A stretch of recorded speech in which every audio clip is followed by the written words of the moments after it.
2020년 12월 문재인 대통령은 2050년까지 탄소 중립을 달성하겠다고 선언했습니다.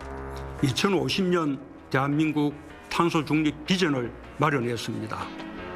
탄소 중립이라니 뭔가 좋은 것 같긴 한데 이게 정확히 뭘 말하는 거고 탄소 중립을 하려면 어떤 걸 해야 하는 걸까요?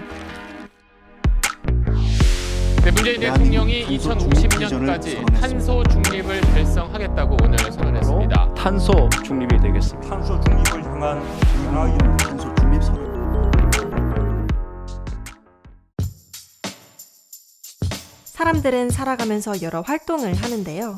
이 과정에서 다양한 방법으로 온실가스가 배출됩니다. 이렇게 발생되는 온실가스는 대기 중으로 배출되면서 지구를 점점 더 덥게 만들죠. 이 온실가스 중에 가장 큰 비중을 차지하는 것이 바로 이산화탄소입니다. 그런데 이렇게 공기 중에 있는 탄소는 나무나 토양, 바다를 통해서 다시 흡수되기도 하는데요. 탄소 중립이란 이렇게 대기 중으로 배출되는 탄소의 양과 대기에서 흡수되는 탄소의 양이 같아지게 만드는 것을 이야기합니다. 지금 우리나라에서는 1년에 약 7억 톤 정도의 이산화탄소를 배출하고 있습니다. 그런데 반대로 대기 중에서 산림을 통해 흡수되는 탄소의 양은 4,200만 톤 정도입니다. 앞으로 공기 중에서 탄소를 빼내는 신기술을 활용하겠다고 하는데 이건 신기술인 만큼 아직 실효성이 없고 그 효과를 장담할 수가 없는 상황이라서 결국 탄소 중립을 이루기 위해서는 지금부터 우리나라의 탄소 배출량을 빨리 파격적으로 줄여야 합니다. 탄소 배출량을 줄이려면 무엇보다 석탄이나 가스 같은 화석 연료를 쓰지 않는 게 가장 중요합니다. 지금까지 화석 연료로 사용하던 것들을 전기로 대체해야 하는데 이 전기를 만들 때도 화석 연료를 쓰면 안 되는 상황인 거죠. 이렇게 어렵고도 새로운 국면에서 이 빈자리를 채워줄 수 있는 해결책이 있는데요. 바로 재생에너지입니다. 우리나라의 경우 현재 태양광, 풍력, 수력, 바이오에너지 등 재생에너지를 전부 합쳐도 전체 전력 생산량의 5% 정도밖에 안 되는 상황입니다.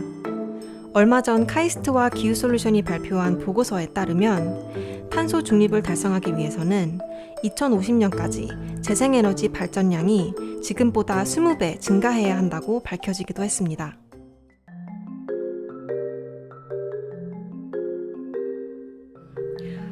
이유를 간단하게 3가지 정도로 들 수 있겠는데요. 과도한 규제, 가격의 하락, 인프라의 부족 이렇게 얘기를 할 수 있을 것 같아요. 과도한 규제는 태양광 사업자가 태양광을 막상 설치하러 갔을 때 자리가 없는 거예요.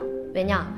주택으로부터 100m, 도로로부터 300m, 공공시설로부터 500m 떨어져야 한다. 이런 규칙들을 지자체별로 다 정해놓은 거예요.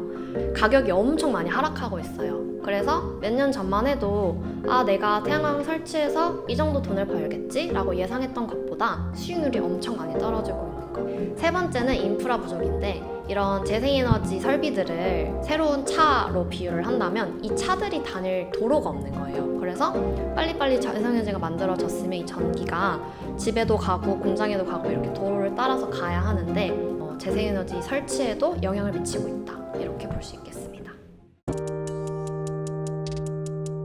재생에너지를 보편화하려면 정부의 노력이 엄청 중요하다고 할 수 있겠는데요. 지금은 예전에 그런 화력발전소를 쓰던 거에서 변화하는 거잖아요. 새로운 깨끗한 에너지를 쓰려면 여기에 맞는 도로도 만들어야 되고 제도도 만들어야 하기 때문에 이걸 위한 정책을 새로 정립하는 게 엄청 중요하다고 할 수 있습니다.